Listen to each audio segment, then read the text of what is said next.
Hello students.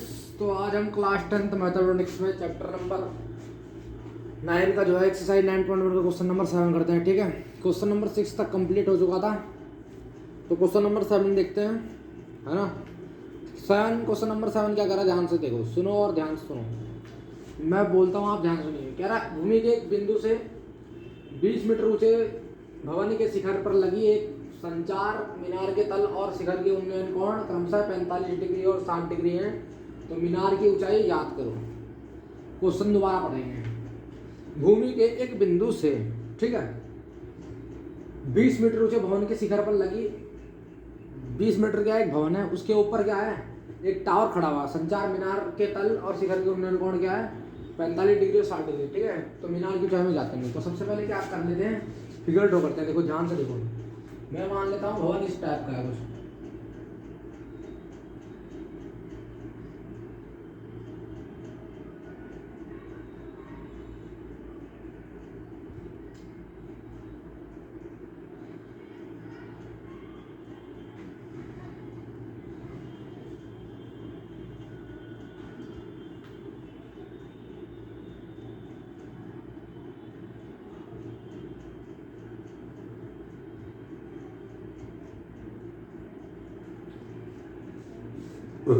ये क्या है, ये पूरा भवन है।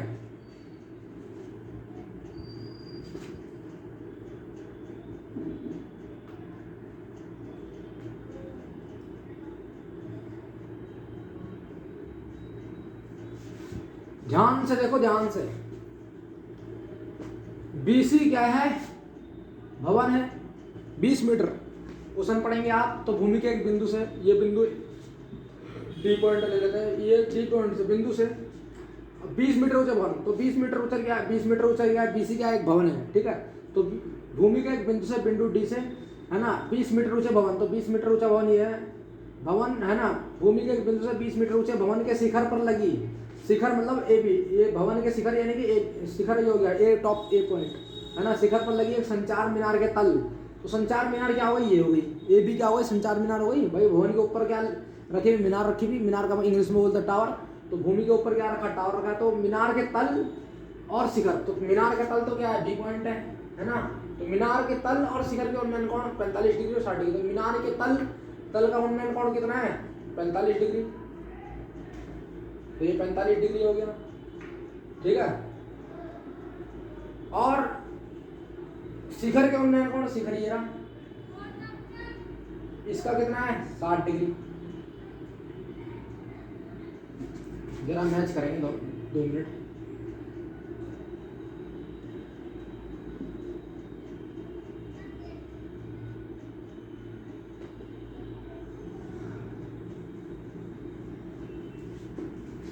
ये कितना है स्टूडेंट, 45 डिग्री।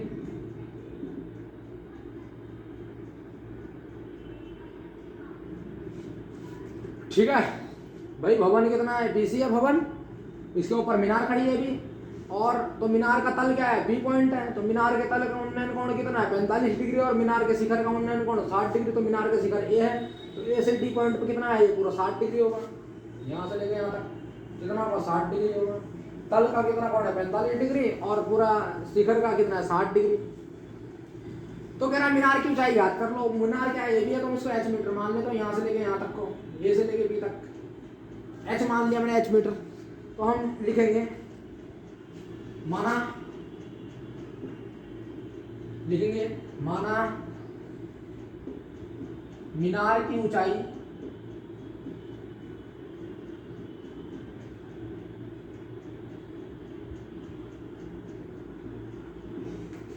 एच मीटर है। तो हम मान लेते हैं बेटा, मीनार की ऊंचाई क्या है, एच मीटर है। ठीक है, तो मैंने एच मान लिया। ठीक है, पूरा फिगर आपको समझ आ गया, बहुत अच्छे से समझाया मैंने, ठीक है ना। माना मीनार की ऊंचाई एच मीटर है। तो हम अब इन ट्राइंगल, सबसे पहले ए डी सी में देख लेते हैं। ठीक है, सबसे पहले हम इन ट्राइंगल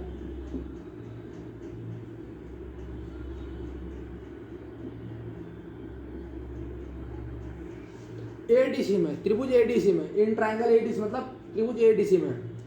तो एडीसी में हमारे पास क्या है, एडीसी में परपेंडिकुलर क्या हमारा ए सी है, बेस क्या हमारा डी सी है, ठीक है। तो हमारे पास परपेंडिकुलर पता है, ए सी को क्या लिख सकते हैं A B plus B C यानी कि एच प्लस 20, बेस पता नहीं है तो बेस निकालना पड़ेगा। मतलब हम इसमें क्या करना चाह रहे हैं, हमें कुल मिला के बात तो यह है कि मीनार की हाइट निकालनी है, ठीक है। तो मीनार की हाइट निकालने के लिए मेरे को क्या चाहिए होगा, बेस चाहिए होगा, क्योंकि मैं इसमें भी लगाऊंगा 10, ठीक है। तो मेरे को बेस निकालना है अभी फिलहाल के लिए। तो परपेंडिकुलर अपॉन बेस क्या कहलाता है, tan थीटा कहलाता है। तो हम in triangle A D C में tan थीटा लगाएंगे, ठीक है। तो tan थीटा रखेंगे तो क्या होगा, tan theta perpendicular upon base है ना, tan थीटा की वैल्यू पता है आपको, परपेंडिकुलर अपॉन बेस। तो परपेंडिकुलर क्या है, लंब क्या है ए सी है, बेस क्या है डी सी है। ए सी किसके बराबर है student, A B plus B C upon में डी सी, चूंकि लिख देना ऐसा करके, A B A C equal to हमारे पास क्या है A B plus B C, ठीक है। तो tan थीटा, तो ए डी सी की बात चल रही तो पूरा एंगल लगेगा 60 वाला, तो एंगल 60 रहेगा, tan 60 डिग्री, ठीक है। एंगल क्या होगा 60 डिग्री, भाई ए डी सी की बात कर रहे हैं ना, तो सी एंगल पूरा ये हो गया 60 डिग्री हो गया। ए बी की वैल्यू हमारे पास h है, बी सी की वैल्यू हमारे पास 20 और डी सी की वैल्यू हमारे को पता नहीं है। tan 60 की वैल्यू कितनी होती है स्टूडेंट, √3, तो √3 रखेंगे, √3 h प्लस 20 अपॉन में डी सी। तो डी सी इक्वल टू हमारे पास कितना आ गया,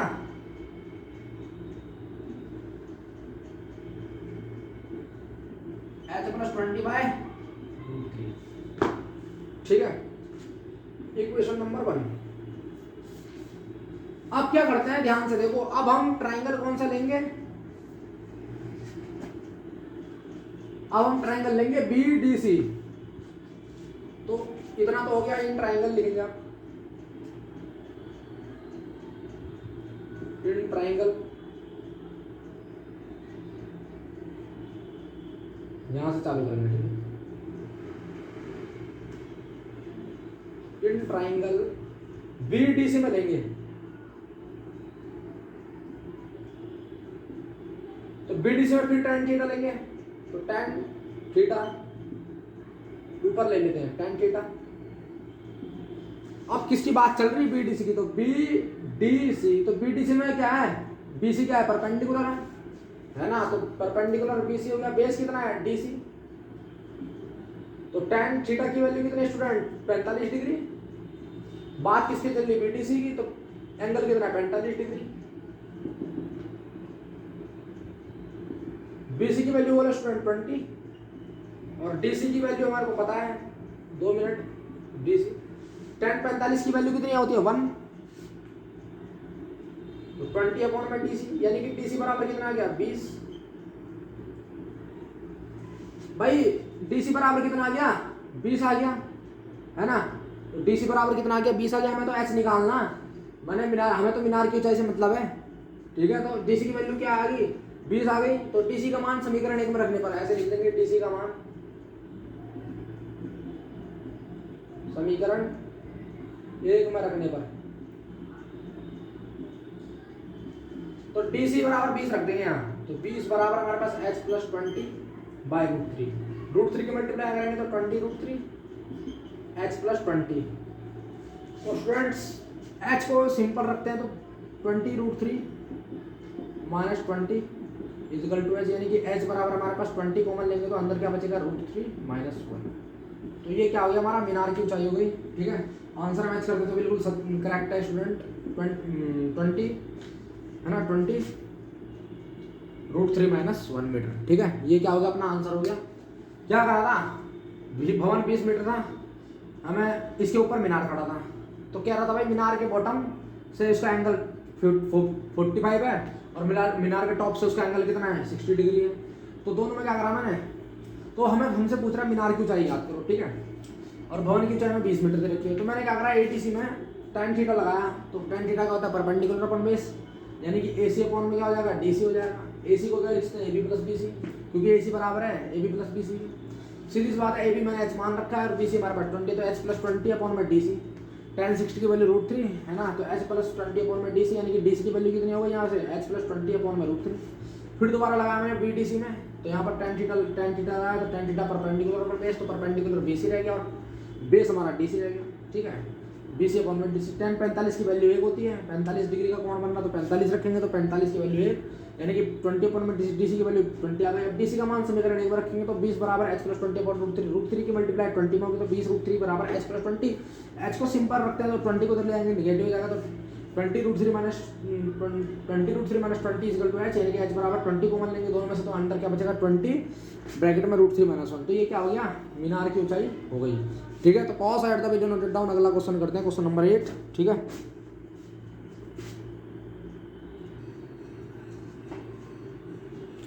सो स्टूडेंट क्वेश्चन नंबर 8 देखते हैं। ठीक है, क्वेश्चन नंबर 8 क्या कह रहा है, बहुत ध्यान से देखते हैं। तो एक पेडेस्टल के शिखर पर, ठीक है, एक पेडेस्टल के शिखर पर एक 1.6 मीटर की ऊंची मूर्ति लगी हुई है। कोई पेडेस्टल है, उसके शिखर पे जो है 1.6 मीटर ऊंची मूर्ति लगी हुई है। भूमि के एक बिंदु से मूर्ति के शिखर का उन्नयन कोण 60 डिग्री और उसी बिंदु से पेडेस्टल के शिखर का उन्नयन कोण 45 डिग्री। तो पेडेस्टल की ऊंचाई याद करो। सबसे पहले हम पेडेस्टल बनाएंगे, यहाँ पर सब चीज पर परपेंडिकुलर में काम चलेगा। पेडेस्टल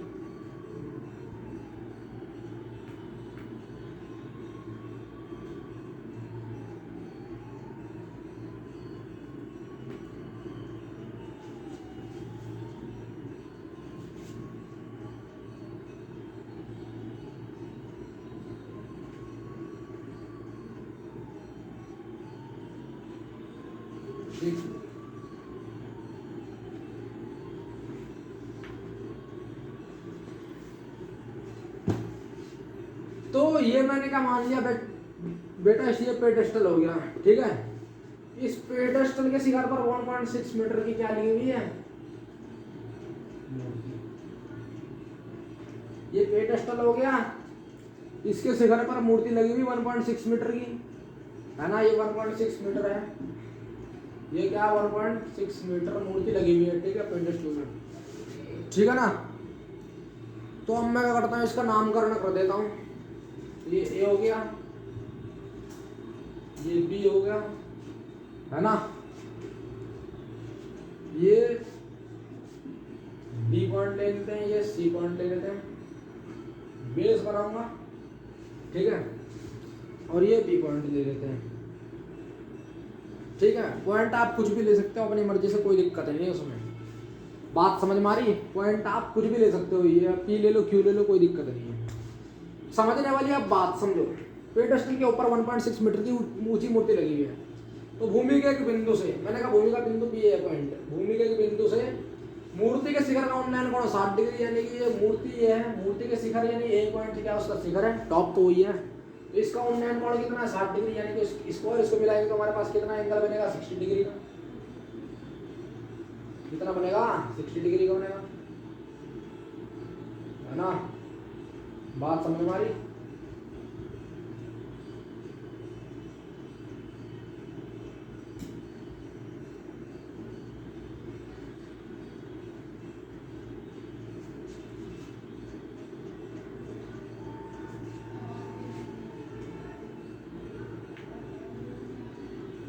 तो ये बी पॉइंट है, ये कितना बनेगा 60 डिग्री। 2 मिनट रुक जाओ, है ये क्या बना 60 डिग्री बनेगा, ये कितना डिग्री बनेगा 60 डिग्री बनेगा। ठीक है, तो भूमि के एक बिंदु से बी पॉइंट से मूर्ति के शिखर का उन्नयन कोण 60 डिग्री, और फिर उसी बिंदु से, इसी बिंदु से बी पॉइंट से पेडेस्टल के शिखर का उन्नयन कोण, पेडेस्टल का शिखर ये है तो उसका उन्नयन कोण 45 डिग्री। ये मैच करेगा यहाँ से इस पे,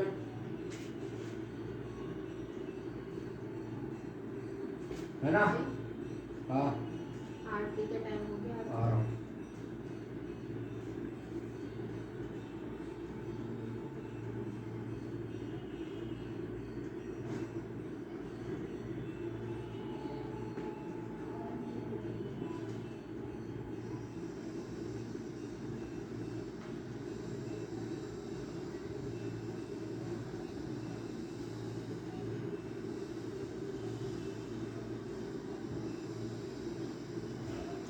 तो समझ में आई, पूरा तो कितना है 60 डिग्री है,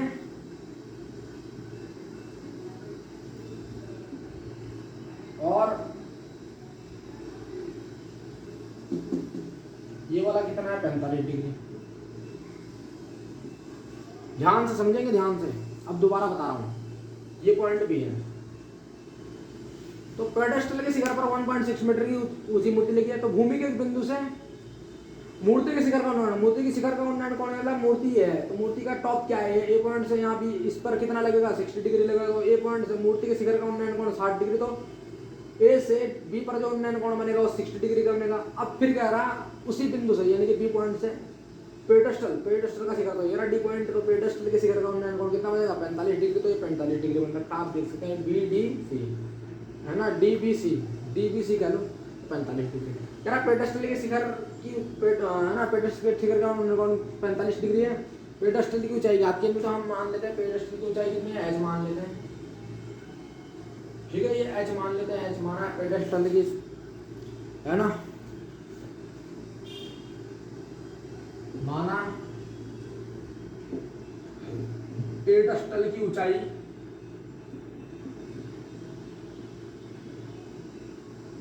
एच मीटर है,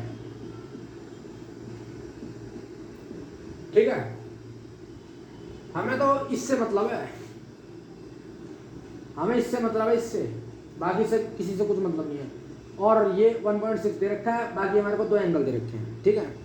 तो मैं क्या करता हूँ, ए बी सी ले लेता हूँ सबसे पहले। इन ट्राइंगल त्रिभुज ए बी सी में क्या लगाता हूँ? tan थीटा लगा लेता हूँ। तो ए बी सी की बात कर रहा हूँ, तो tan थीटा बराबर क्या होगा? Perpendicular upon base. तो परपेंडिकुलर क्या होगा? ए सी।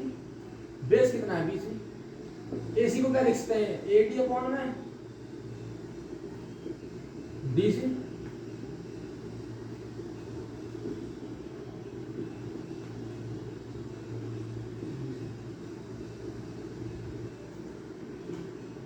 है ना भाई, ए सी को क्या लिख सकते हैं? ए डी अपॉन में A D plus D C. कितना हो गया? ए सी हो गया अपॉन में बी सी। अब पूरा ए बी सी में एंगल कितना है? 60 डिग्री। तो tan 60 डिग्री लगेगा। ए डी की वैल्यू 1.6, डी सी की वैल्यू एच ले रखी है, अपॉन में बी सी की वैल्यू हमें पता नहीं है। tan 60 की वैल्यू √3, तो 1.6 plus h upon B C. B C equal to हमारे पास 1.6 एच प्लस अपॉन में √3, है ना, 1.6 प्लस एच अपॉन में √3, इक्वेशन नंबर 1। अब अगला ट्राइंगल देखते हैं। तो इन ट्राइंगल डीबीसी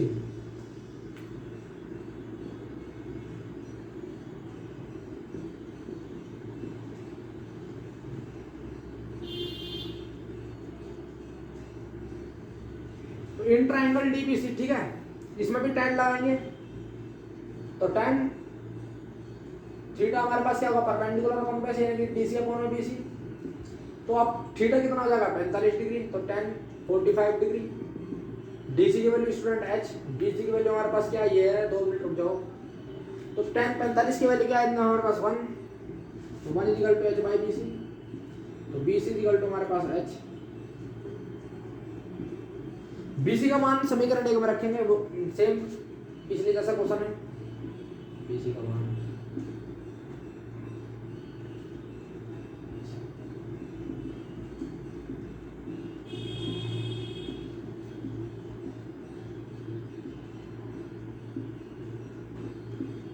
है ना, तो बीसी बराबर यहाँ रखेंगे एच की जगह। तो एच बराबर हमारे पास 1.6 प्लस एच बाई √3।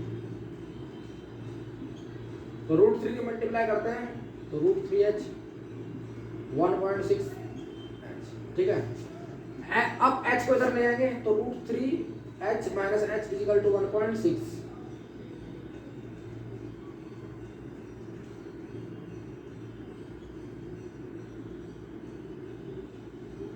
दोनों में से h कॉमन है, h कॉमन है, तो √3 माइनस 1 इक्वल टू 1.6, ठीक है। h इक्वल टू हमारे पास 1.6 अपॉन में √3। ऐसा है ना दोस्तों, √3 माइनस मतलब नीचे अंडर रूट होना नीचे, तो हरों का परिमेयकरण करेंगे यानी कि √3 + 1 ऊपर करेंगे मल्टीप्लाई इसकी और नीचे भी, है ना। हरों का परिमेयकरण करना आता है आपको, 9th क्लास में पता है आपको। जहाँ पर नीचे रूट होना नीचे, तो जैसे निगेटिव साइन तो पॉजिटिव साइन से ऊपर नीचे मल्टीप्लाई करेंगे, क्योंकि तब क्या है नीचे से एक वास्तविक संख्या आ जाएगी। तो 1.6 √3 + 1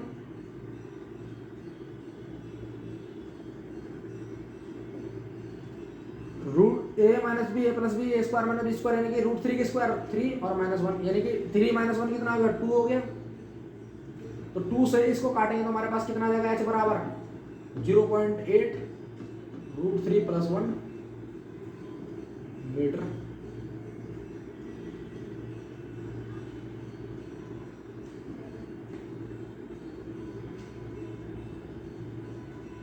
ठीक है, तो 2 से आप 1.6 को काटोगे तो हमारे पास 0.8 आ जाएगा, है ना। काट के देख लो, 1.6 को 2 से काटेंगे तो ये पॉइंट आ गया नीचे, तो यानी कि 16 में क्या लिख सकते हैं 2 × 10, तो 2 से काटेंगे तो 8 यानी कि 8/10 यानी कि 8/10 यानी कि 0.8। तो इसका मतलब 1.6 को हमने जब 2 से डिवाइड करते तो हमारे पास 0.8 आता है। तो h बराबर हमारे पास कितना आ गया 0.8 ब्रैकेट √3 + 1। तो ये क्या हो गया अपना पेडेस्टल की ऊंचाई हो गई, है ना। लिख देंगे आता पेडेस्टल की ऊंचाई बराबर h बराबर 0.8 √3 + 1 मीटर। तो स्टूडेंट आज की वीडियो आपको कैसे लगी, अगर वीडियो आपको पसंद आई तो लाइक कीजिए, चैनल को सब्सक्राइब कीजिए और बेल आइकन प्रेस कीजिए। Thank you students.